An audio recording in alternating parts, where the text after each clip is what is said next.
Olá, tudo bem com vocês? Aqui é Carlos, o colecionador por hobby, tudo bom? Galera, ainda tô me recuperando aqui da gripe, eu tô usando pastilha para segurar a onda, mas eu tô bem, graças a Deus, dá para fazer um vídeo bom, vamos tentar, né?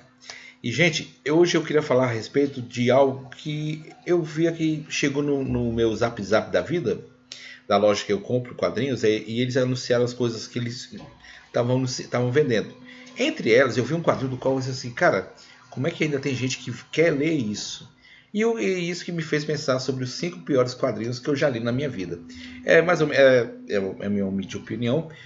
Claro que vocês talvez tenham uma opinião diferente que a minha, mas vamos tratar, são das coisas das quais eu não achei legal. Então, antes de a gente começar a falar a respeito sobre isso, eu queria convidar vocês primeiramente a clicar no botão de curtir, se você curtiu o vídeo. E se você for novo ou nova, se inscreva.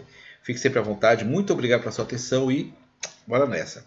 E para ilustrar essa parte de quadrinhos horríveis, eu escolhi essa imagem belíssima de Cats, que é outro filme que, sinceramente, não tem algo que se compara a isso. É um filme horroroso, gente. Horroroso.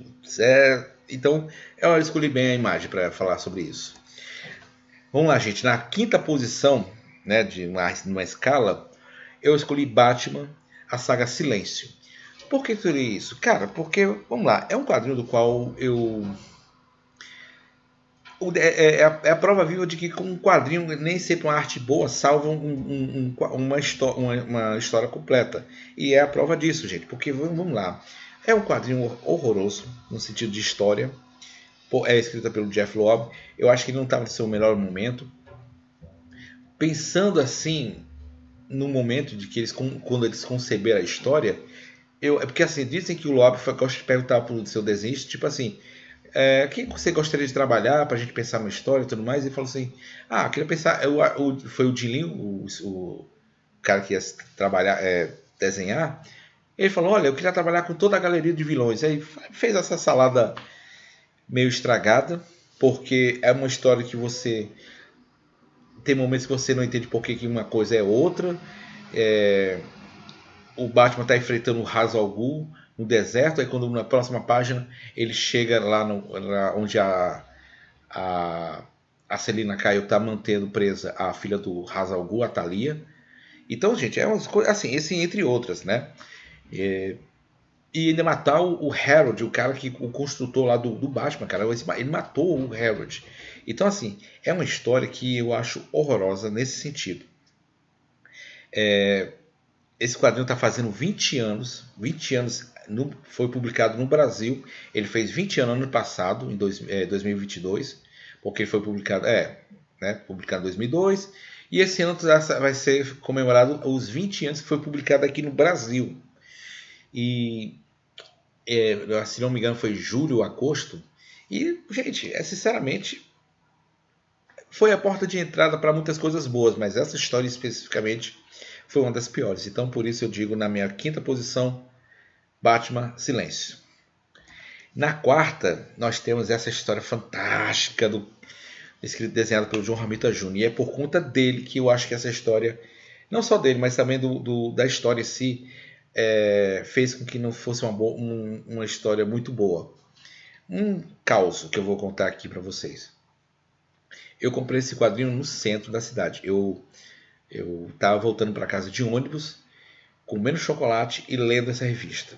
Então vocês já viram o que é que deu no resultado, nesse somatório. Um belo de um vômito dentro do coletivo. Exatamente. E por isso que toda a vida que eu lembro eu vejo essa revista, especificamente a arte do John Romita Jr. com relação, por exemplo, o braço do Cable. Cara, me dá uma ânsia, assim, sabe, um negócio estranho. Que, por exemplo, para ilustrar bem o que eu estou querendo falar, eu peguei aqui as maiores sagas do X-Men, Aliança e Falange, para mostrar isso aqui para vocês, gente. Cara, olha aqui isso aqui, desenho que ele fez, né? Eu acho, olha, ele sabe desenhar bem o Demolidor, o Homem-Aranha, mas desenhar isso aqui, gente, pelo amor de Deus, não é para ele não, viu? Melhor é continuar só no cabeça de teia mesmo que dá certo. Então, nesse sentido, eu acho que essa história se qualifica para ficar em quarto lugar. Então, assim, Cable, quarto lugar essa minissérie. Espero que nunca seja republicada isso. E em terceiro, essa história do novo Demolidor aqui, que foi publicada na Super Aventuras Marvel. Gente, por que eu estou trazendo isso? Primeiramente porque a história não é muito boa, o uniforme que ele muda, eu nem lembro por que ele mudou, mas eu lembro que eu não gostei da época. Eu parei de ler Super Aventuras Marvel por conta disso. Mas não foi uma história muito boa.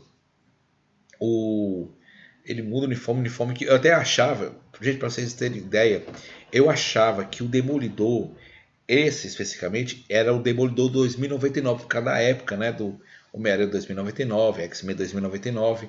Eu achava que ia a mesma coisa com o Demolidor. E não, é o Demolidor mesmo, o Matt Murdock, velho, é horrível. Então, assim, gente, pra mim, na minha humilde opinião, essa história é horrorosa. E por que eu também tô falando isso dele? Porque na saga do Demolidor número 11, que vai sair em março, vai trazer a queda do Rei do Crime. Né? Edição 300 da Daredevil. Né? Velho, depois disso, era só história assim, sabe, fraquíssima, que é justamente esse período. Eu torço muito que, após a queda do Demolidor, ou do Rei do Crime, eles dêem um salto. Não precisa publicar isso não precisa não. Eles dêem um salto para uma coisa melhor, sabe? Pula para a guarda do aquela história escrita pelo Joey Quesada, escrita pelo Kevin Smith. Então, é Kevin Smith o nome dele? Enfim, pula esse período, que eu acho melhor, é melhor do que publicar isso aí, gente. Então, em terceiro lugar, o novo Demolidor das Super Aventuras Marvel, que é uma das piores histórias que eu já li na vida. E claro que em segundo lugar não poderia ter essa obra. Cara, eu estou tentando ler para falar sobre isso aqui, gente. Porque eu quero analisar o universo do Frank Miller, que sinceramente é um universo zoado. A história original do Cavaleiro das Trevas é maravilhosa, mas a segunda parte é uma das coisas que, gente, eu não sei, eu acho que eu não sei o que o Frank Miller estava usando nesse período, mas é uma história horrorosa, é uma das piores escritas já por Batman, sinceramente, a pior história. Cavaleiro das Trevas 2 não dá, é algo intragável. E já que estou falando desse universo do Frank Miller, aproveitar para falar sobre a terceira parte, foi quando a DC resolveu cuspir na cara do leitor. Ele deu uma cuspida assim, você, seu lixo. Por quê? Porque é uma história que o Batman,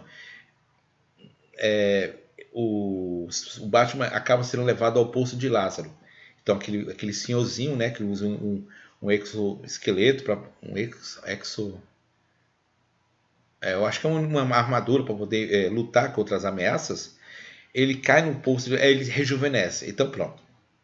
Então vocês estão vendo aí já a jossa que entrou. Então para mim o universo do Batman é um dos piores. E um bônus disso, essa próxima aqui, não é o primeiro lugar, é essa história da Criança Dourada. Que foi uma boa ideia, porém muito mal executada. Um roteiro horroroso também que não ajudou muito.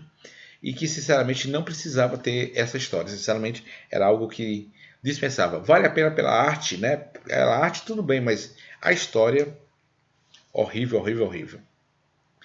Em primeiríssimo lugar, o motivo pelo qual eu fiz esse vídeo não poderia ser outra. Opa! Homem-Aranha Potestade, que é algo de se impor, algo que se, né? A ideia é isso. Gente, essa é uma das histórias mais tristes que eu já li.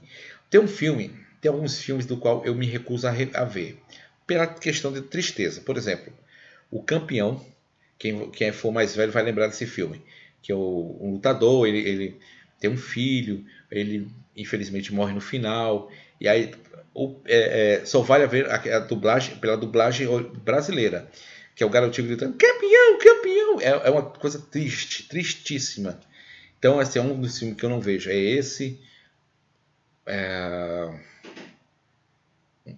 um sonho para Rick, é um filme do Jared Leto, Requiem para um Sonho, que é outro filme do qual é deprimente. E essa história é muito deprimente, cara. O Homem-Aranha, velhinho, sujigado, apanha de todo mundo e ainda tendo que conviver com a culpa de ter matado a Mary Jane, porque afinal de contas, por conta a vida como casado, ele foi se relacionando com ela e ele tem, queira que não, uma coisa bem óbvia, ele é um homem radioativo, ele tem radioatividade em seu organismo. E essa radioatividade matou a Mary Jane. Então, assim, é exatamente por isso. Então, assim, é uma história tristíssima. Eu li, eu fiquei assim, mal. Então, quando eu vi que anunciaram que estavam vendendo pelo selo da Salvat, eu falei assim, gente, como é que alguém ainda vai querer ler isso? Então, para mim, essa é uma das piores histórias já. Porque o pessoal fala muito, é assim, ah, o Homem-Aranha pelado, o Peter Parker tá pelado, tudo mais, mas não.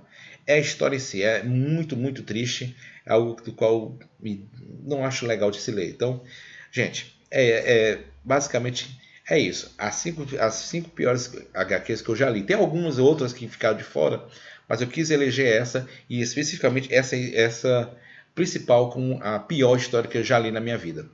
Bom, galera, e eu queria saber, antes de falar encerrar, eu queria perguntar a vocês se qual foi a pior história que vocês já leram? Tem algo que fez com que fosse eleita como a pior história já lida por vocês? Diz aí nos comentários. Olha, muito obrigado pela atenção de vocês. Valeu, até a próxima, se Deus quiser. Valeu.